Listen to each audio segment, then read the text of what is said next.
fan. It's got a breathableness to it. It's both warm and breathy, so you can use it various times.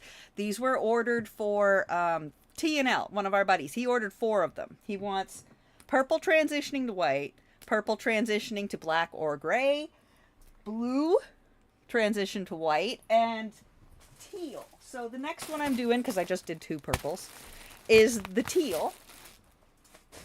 But I also have the stripy blanket that I finished. Whee! This one is child size. It's about the size of a stroller blanket. They take me no time at all, those ones. The big ones take me a bit longer. But for every cake that I just showed you, which is 300 grams of yarn, it's, if you go 60 inches on your blanket loom, you can get them off Amazon, very cheap. They're lightweight, they're plastic, they're easy to fix, blah, blah, blah. If you go a full loom, it's 60 inches, okay? So if you're using the Bernat cakes, the big ones, the 300 gram ones, it gives you 10 inches for every ball of yarn. Every 300 grams gives you 10 inches on your blanket. So these blankets are getting exactly 8 balls of yarn. So they will be 60 by 80. You can make them longer if you want. It's up to you. But I'm doing 60 by 80, which if you put on a twin or double, it will drape over the sides. But if you put it on a queen, it's the exact size of a queen mattress without draping over the sides. There you go. Also, Amazon has sales on the yarn. You get 2-pack for $20. It's a good deal. But I stocked up on a metric shit ton of yarn when Joanne couldn't get her business shit together. So I literally filled up the trunk twice with yarn and fabric. So I'm ready. Venues, there's only 2 available dates. One of the dates is a morning wedding. And with the amount of time it takes to get ready for a wedding, If I you would refuse like to to get order married in the morning blankets, because it's just too stressful. send me a Bro, DM like, in Discord. I can't even imagine, like, the amount of stress that I don't know. It's let like, me it's like a see. mix between like stress and excitement, right? Because you want everything to go well. You're excited for the day. Everybody's there. You know, like especially if you have a rehearsal dinner or whatever, you drink that night as well. So it's just like I would not want to get up at like 5 in the morning That's to the do wrong my thing. makeup after that. Like Hang I on. want to ease into the day and be able to enjoy That's it not and what I not want. be tired. I It's- totally get that. So that left only the Damn it. final Where'd date. my phone go? Now I'm gonna this do it final from my date phone. happens to fall on A's best man's, call him B, daughter's birthday. There's my phone. I'm sorry, what? I thought you were gonna say someone like literally in the wedding party. B is no longer with his baby mama, so they have shared custody. I've Oh. spoken to B's ex and explained the situation, and she seemed understanding but a little annoyed. She told me she would have a think about it and get back to me about if her daughter would attend the wedding. It doesn't really sound like this is something you can control, honestly. B has said if his daughter can't attend the wedding, then he won't be able to be best man, and now A is saying if B Okay, hang is on. not best man, then he won't get married. It's What is going on here? excavation. B Discord. has said that I could have booked any of the 365 days of the year, but I haven't. That's not There entirely you go. true, actually. Send a Ben message told on me Discord. It's fine. I'm Oh, used to hang my on a sec, daughter I gotta getting wee. pushed out. Boy, that escalated quickly. Well, I mean, hold on. Like, I don't think that you're opposed to having the daughter there. You told the ex. Is it a no child wedding? I haven't booked this to push his daughter out. His daughter was supposed to be one of my bridesmaids. I said I'm happy for his daughter to have a birthday cake at the wedding for her and to have presents at the wedding, but nothing seems good enough. Apparently, B was speaking with his ex last night, and his ex is allegedly furious that I booked my wedding on his daughter's birthday. Sorry, who is this person to you? Like, I'm confused. Why is she furious, though? Because, like, then her ex will be able to celebrate. Okay. My argument is that I'm trying to book it across 2 different companies in peak wedding season and availability is limited. I mean, that's a fair assessment, yeah. We are working to a very tight, strict budget, and I've been asked why I cannot move venues or change the date. What nobody seems to be understanding is that I've already put money down to secure venues and dates. Yeah. Wedding dates are not chosen lightly, okay? Like, that was one of the things that it honestly took, like, weeks to decide. Because, yeah, we did have things in mind where it's like, it was my birthday, it's my dad's birthday, it's like, it's our brother-in-law's and sister-in-law's wedding date as well. So their anniversary date, sorry. They got married a year before. So we had all those things in mind, and we did our best to book a date that, like, accommodated everyone. And even then, I think it ended up being one person's birthday at our wedding.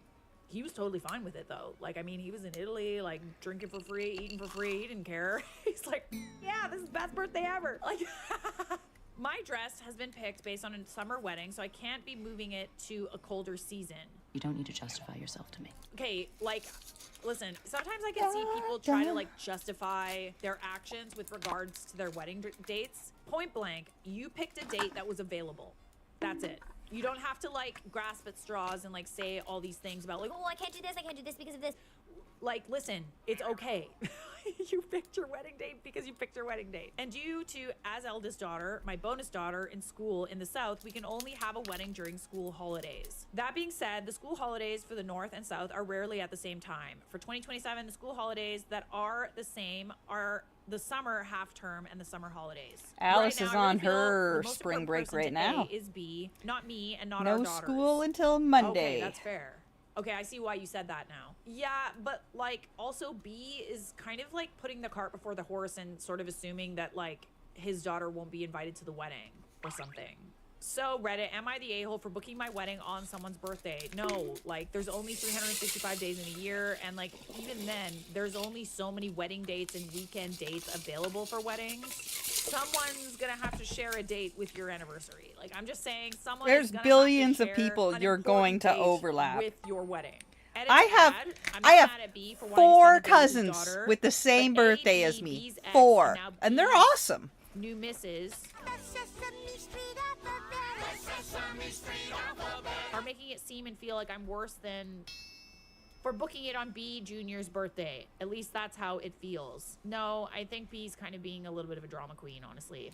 Edit to add Drama number 2, my dress bomb. was purchased based on the book date of August 2026. The venues picked were based on what we both wanted, number of guests, and our budget. I did extensive research before booking the 2026 date. That's what people don't seem to understand. Like having to accommodate everyone is so unbelievably hard for your wedding. We did our best, but like unfortunately it's really not possible to accommodate everyone. And I think what most people don't understand is there is so much going on behind the scenes to like be able to accommodate everyone. I had someone like drop out of our wedding the week before, or no, what happened? The friend dropped out literally 2 weeks before, I think, and said that she couldn't make it to the wedding. That's fine. You know, it is what it is. We spent an hour, we moved around the seating chart, we submitted the seating chart. Then a week before the wedding, she contacted me again and was like, hey, so turns out I actually do want to come to your wedding. Like, can I still come? And I was, at this point, I was like, no, like you can't. Like we literally spent an hour rearranging the seating chart. The seating chart has been submitted. We had little cards printed, you know, like party favors and stuff, like personalized. At this point, it was like I wanted her there, but at the same time, it's like, you told me you couldn't come, and now you're saying you can? Like, I just, anyways, there was so much being done behind the scenes. And by this point, by the way, I was already in Italy. I was like, every single day, I was, you know, paying deposits and things related to the wedding, like setting like hours aside on my like trip, my family trip to celebrate our wedding, to be able to accommodate, you know, like all the things that happen before the wedding, all the fires that need to be put out. I didn't want another thing added to my list where I now have to skip out on like a wedding related dinner before to accommodate this guest who like literally told me she couldn't come. Like a month before the wedding. But you know, it's kind of hard for people to understand that there's so much going on where you're trying to accommodate everyone. So much research is being done, time is being spent. Just like, for the record, like, be nice to our brides. It's stressful. So short of have a community hall for a reception, there's not anything else within our budget, and A doesn't want a community hall for the reception. I should also argue that your husband's being, like, I understand him wanting his best man there, but like, you're doing your best to accommodate him as well. One more edit to add, B shares 50-50 custody on birthdays, so X, Mrs. B, and has B Jr. half the day, and B has her the other half of the day. I have offered to have a birthday cake and presents for B Jr., as well as extending an invitation to X, Mrs. B, to allow her to spend the whole day with B Jr. B wants me and A to go talk to his ex, so I'll update once that happens. So we do have an update. So B Jr. is 6 years old. So we went to B's house. The kids had a play date while the adults talked. I told them the date is booked and is non-refundable or transferable. A said that he wants B as best man. I told A if B is so important, he can marry B and I'll take our children and move out. Oh, period. Okay, clock it. A then said he loves me and does want to marry me, so he will do the wedding without B as best man. Okay, A has apologized for what he said, that he doesn't want to lose me, that me and our children are everything to him. Okay, that's good. Because, like, I don't really like this whole, like... Well, I'm not getting married if B isn't my best. B is being a little bit of a drama queen, okay? Drama. B then added his 2 pence, saying if we are happy to have the wedding without him there for A and have it all with my family and friends and no one there for A, then that's fine. The real drama queen. Why is this person passive changing your wedding aggressive. date? Like, some friend. I'm sorry. I did remind A and B. I got that strong the guest arm list into is marriage. large Why due to can't you A's got friends and strong family, arm into a and my fucking guest best list is man? only a quarter of the size of A's list. New Mrs. B chimed in, saying our wedding would always overshadow B's birthday. Oh my god. Shut up. Literally shut up. I.e. if we had an anniversary party. Oh my god. Bugger off. I told her straight that it wouldn't be because anniversary parties tend not to happen until the 25-year mark.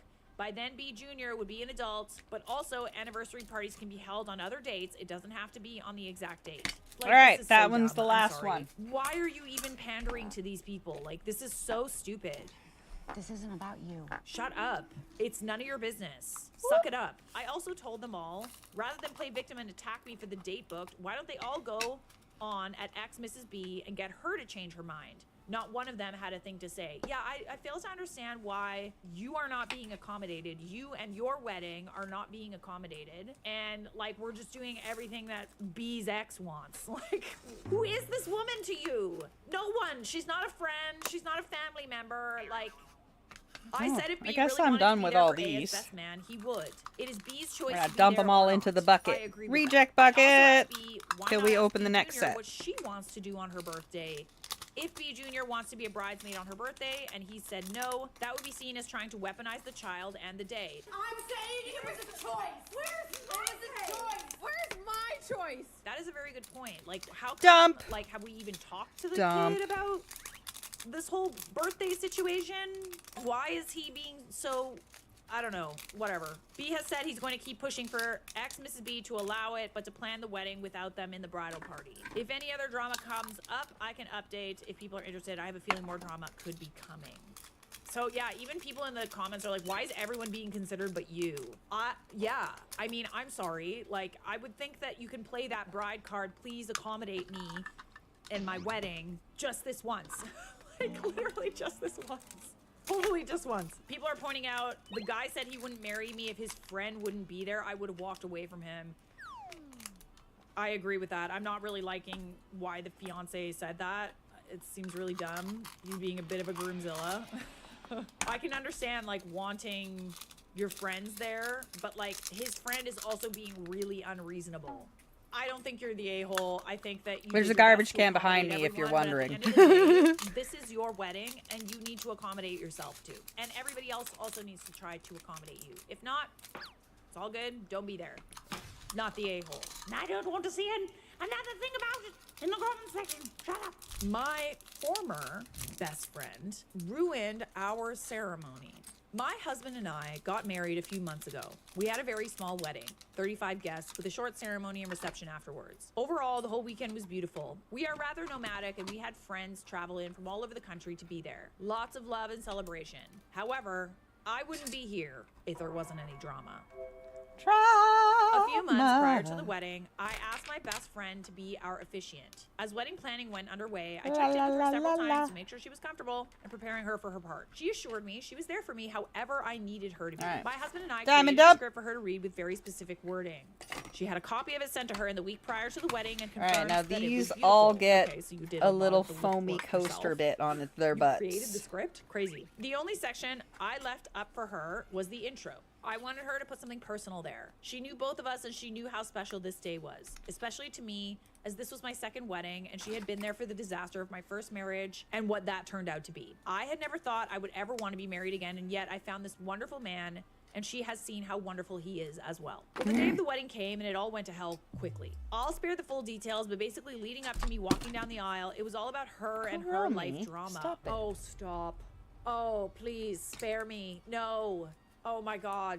I ended up being incredibly stressed the entire morning trying to manage her feelings when it should have been my day. This also happened to a friend of mine. Her officiant, like, I think just broke up with someone, and she was kind of dumping on my friend who was getting married that day, and like she was like, dude.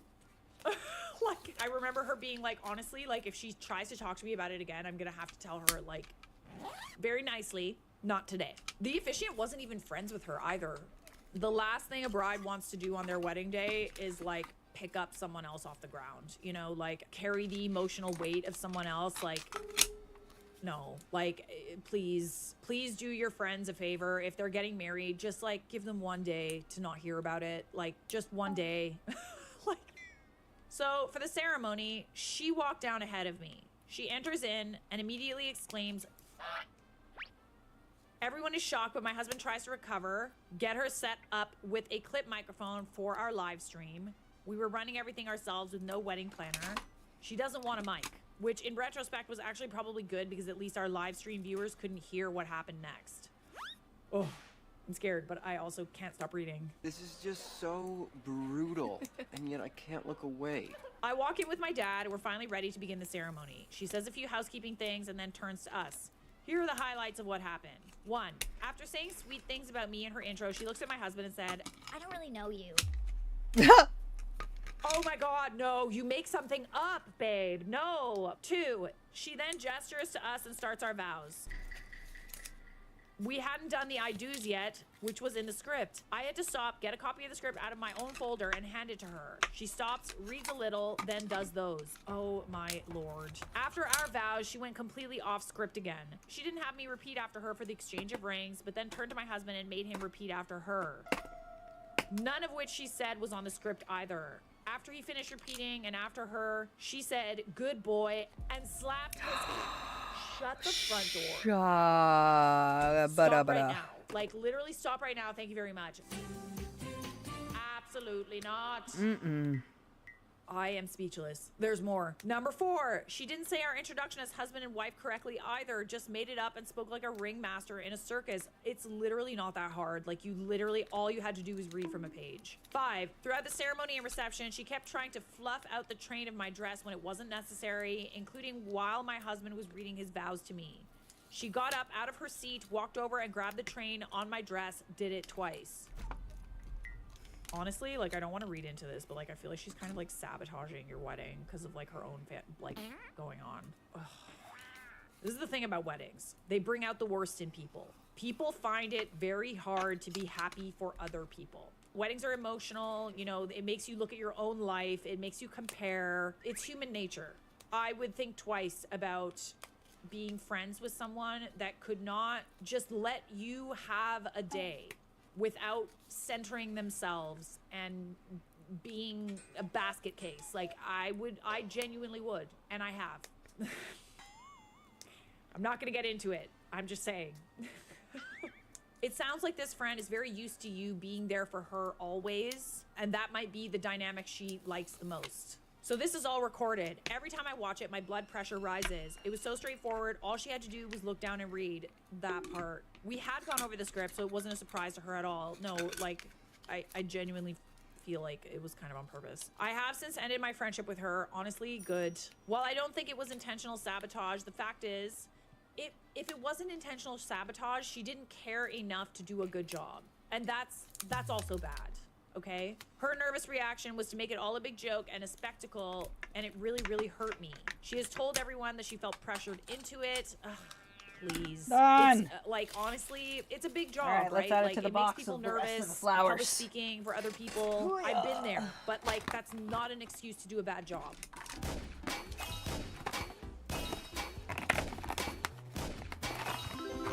All right, there's 3 sets of flower coasters.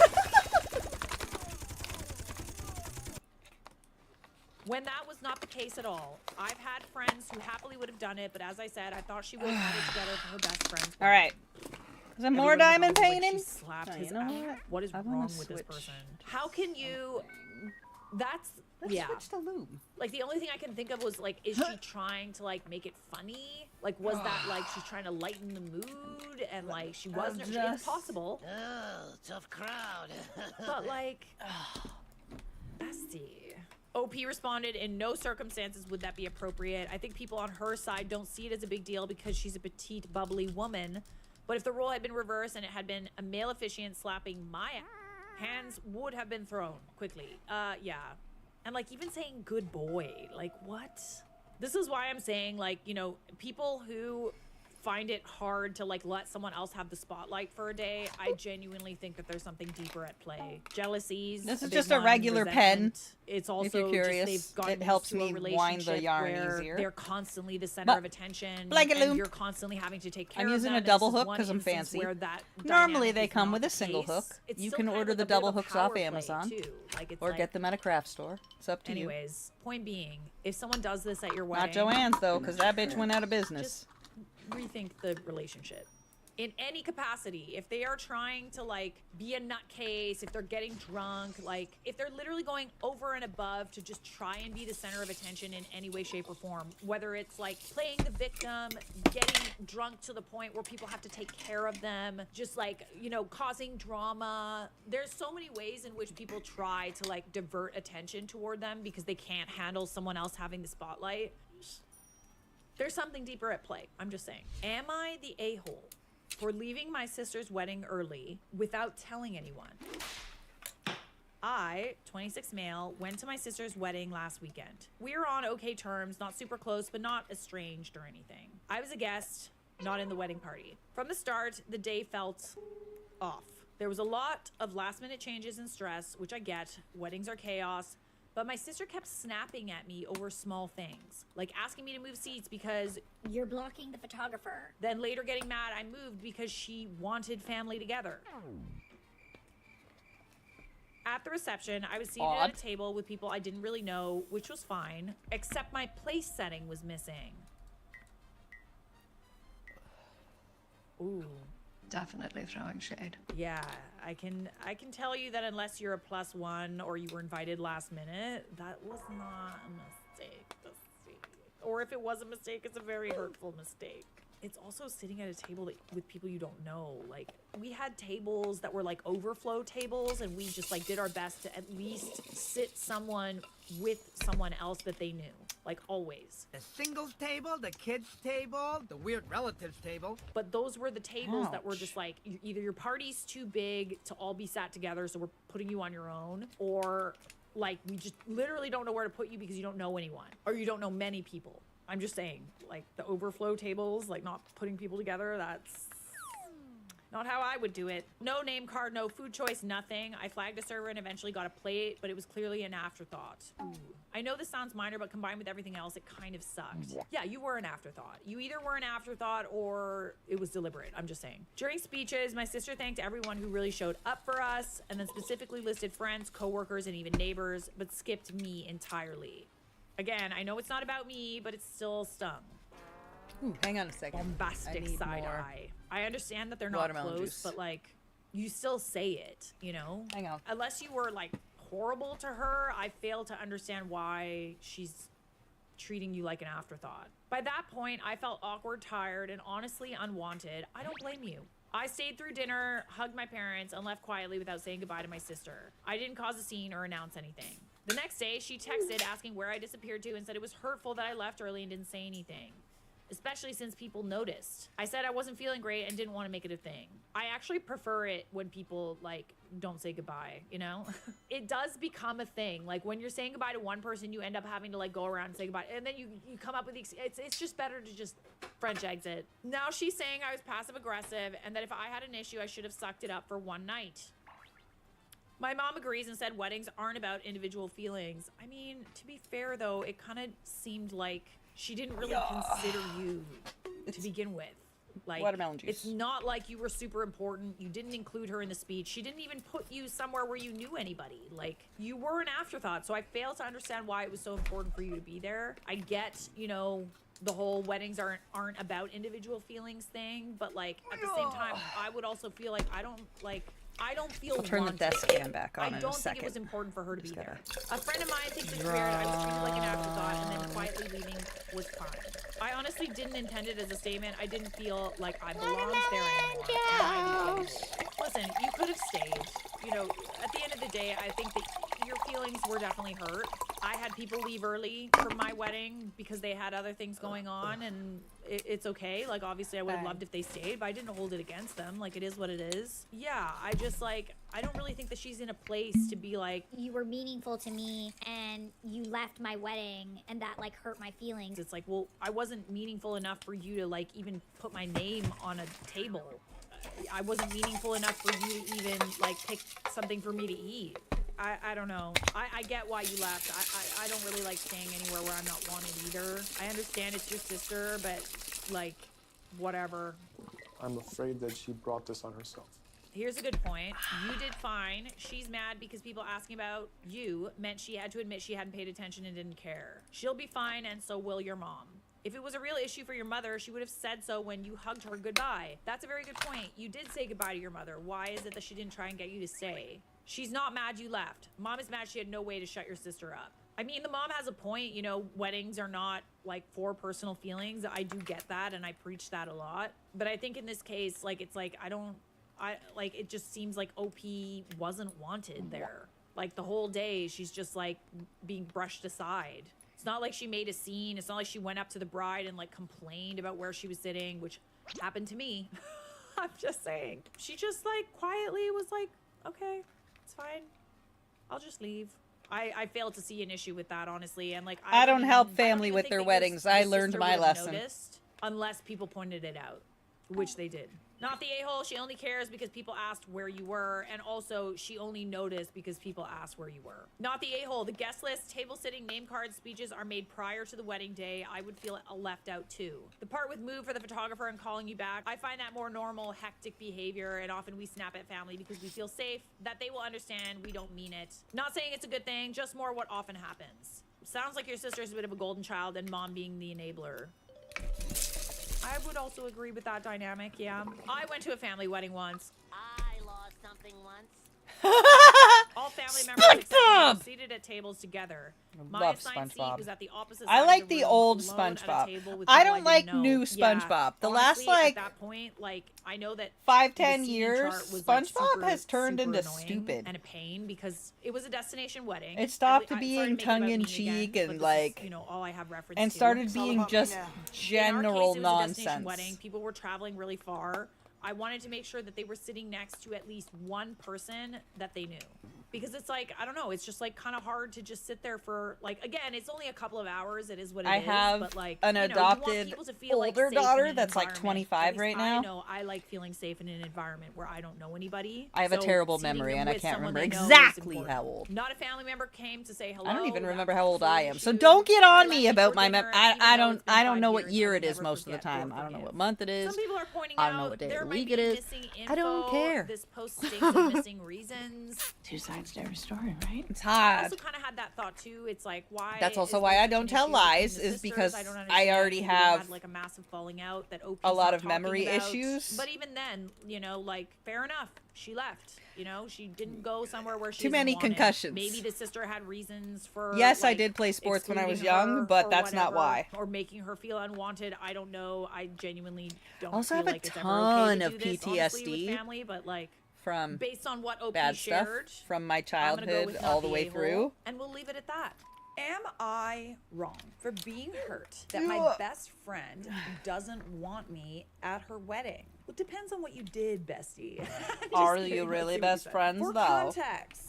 Love a little context. I like contacts too. My best friend, 25 female, and I, 25 female, have been best friends for over 10 years. I will refer to her as BFF for this story. Her and Nah, I bruh. have also been good friends with another woman, C, for several years now. About 2 years ago, BFF and C became roommates, and I ended up moving out of state about 6 months later for work. BFF and C naturally became closer, and BFF got really close to C's family, who live nearby. Over the course of that time, I felt left out on more than one occasion by both of them, and BFF's fiance, who I am also friends This with. fucking In blanket is particular, I felt so that my efforts hard have not to been appreciated or reciprocated by BFF. I admit that I should have been more direct in how I've been feeling before it got to this point, but the most recent issue has been my breaking point. BFF is married to her fiance, who was a mutual friend. She's before a heavy they met. bitch. Courthouse wedding at the beginning of 2026. They will have their reception later